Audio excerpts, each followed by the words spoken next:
wasekno sak jalan si gede iki. Sopo? Terus iki apa iki?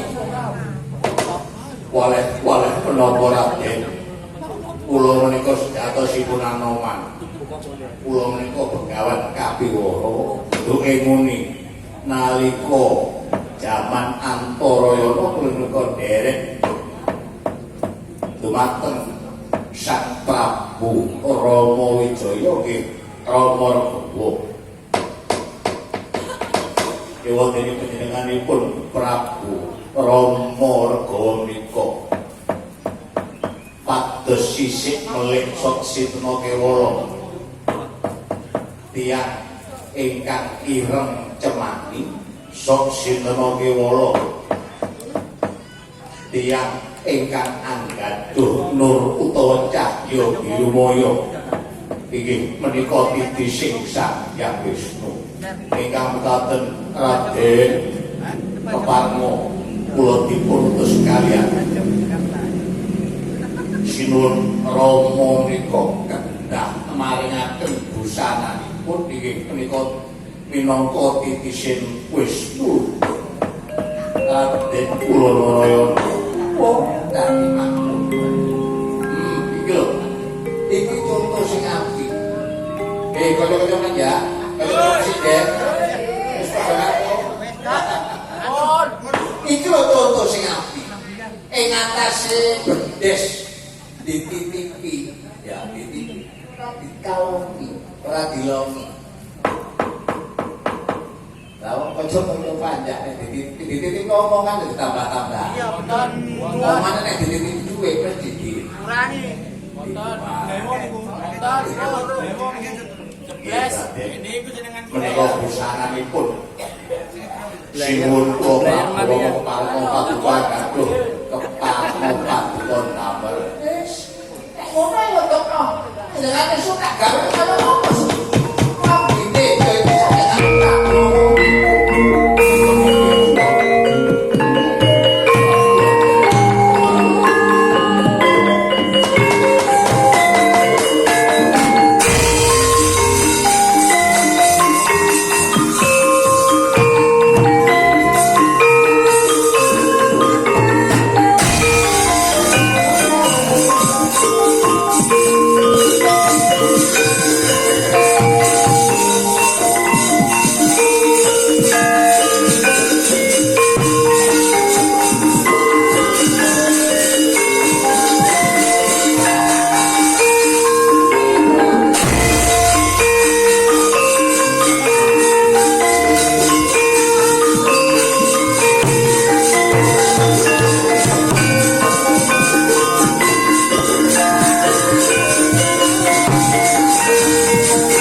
Wale-wale menapa Den?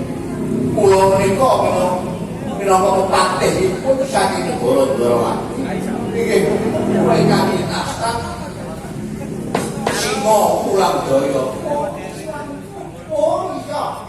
Mila supen awit paduka menika sinuwun kula.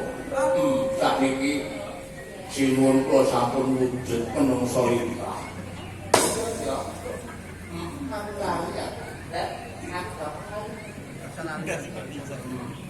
Ya terus sing ora gawe apa? Nggih. Menika piandel kula Godha Ribusana. Godha. Dadal aku pengen ngerti. Godha itu aku pengen dekat oleh ya. Niki sing suami.